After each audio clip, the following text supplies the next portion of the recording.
Assalamualaikum warahmatullahi wabarakatuh. Perkenalkan nama saya Mariska Madedayat dengan PM 20820101065 dari kelas paralel audit A. Di sini saya akan memaparkan hasil analisis audit saya yaitu pada sistem informasi perusahaan jasa keuangan. Untuk latar belakangnya sendiri, yaitu perusahaan jasa keuangan sangat bergantung pada sistem informasi untuk menjaga kelancaran transaksi nasabah dan laporan keuangan. Namun, kelemahan dalam tata kelola teknologi informasi seperti tidak adanya backup data, penggunaan password default, serta lemahnya kontrol akses dapat memicu resiko serius. Oleh karena itu, audit sistem informasi diperlukan untuk mengidentifikasi resiko, menilai tingkat keparahannya, serta memberikan rekomendasi perbaikan sesuai dengan kerangka COVID-5. Berdasarkan hasil audit tersebut, ditemukan 4 masalah utama. Yang pertama, yaitu perusahaan tidak memiliki prosedur backup data harian yang terdokumentasi. Kedua, beberapa akun administrator masih menggunakan password default. Yang ketiga, yaitu laporan transaksi nasabah dapat diakses oleh staf yang bukan bagian keuangan. Kemudian yang terakhir, yaitu perusahaan belum pernah melakukan penilaian risiko formal terhadap sistem informasi mereka. Nah, kemudian dari temuan tersebut dapat diidentifikasi resiko, yaitu yang pertama, resiko kehilangan data akibat tidak adanya backup harian dikategorikan ke high, karena berdampak langsung pada keberlangsungan bisnis. Kemudian, resiko password default juga high karena bisa menyebabkan pengambil alihan akses administrator.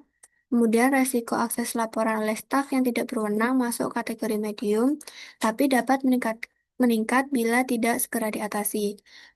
Sementara ketidakadaan penilaian risiko formal, saya kategorikan medium juga, namun jika jangka panjang bisa menjadi high. Sebagai auditor sendiri, saya memberikan beberapa rekomendasi, yaitu yang pertama, perusahaan perlu membuat backup data harian dan melakukan uji pemulihan secara rutin. Yang kedua, yaitu semua password default harus segera diganti, serta diterapkan kebijakan password kuat dan multi-factor authentication.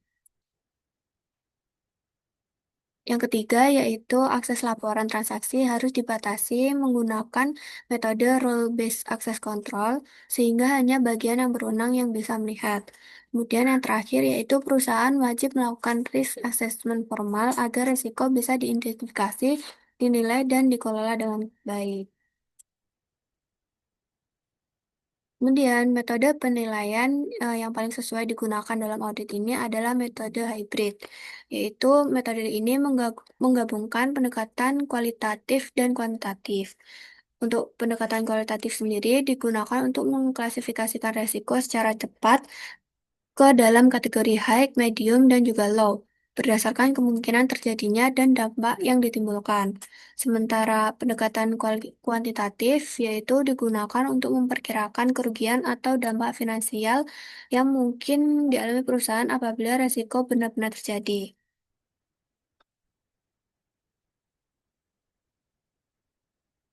Nah, dalam kerangka COVID-5, temuan pada studi kasus ini terkait dengan beberapa domain. Yang pertama yaitu APO12, di mana manage risk yang menekankan pentingnya perusahaan dalam mengidentifikasi, menilai, dan mengelola risiko sistem informasi secara sistematis.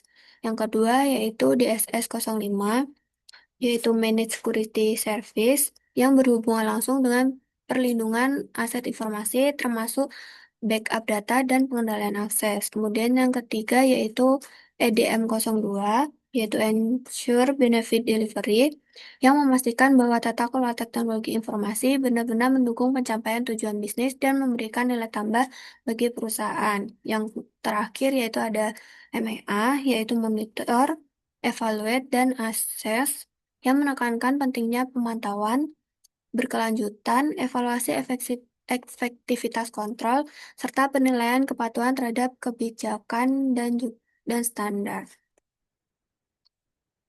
Nah, analisis ini didukung oleh dua jurnal Indonesia yang terakreditasi Sinta, yaitu yang pertama oleh Toiler dan Stanriano di tahun 2013 dengan judul Information System Security Evaluation Using COVID-5 Framework. Kemudian yang kedua yaitu oleh Fitria, Hadi, dan Rahman di tahun 2022 dengan judul Audit Sistem Informasi Inventory menggunakan Framework COVID-5.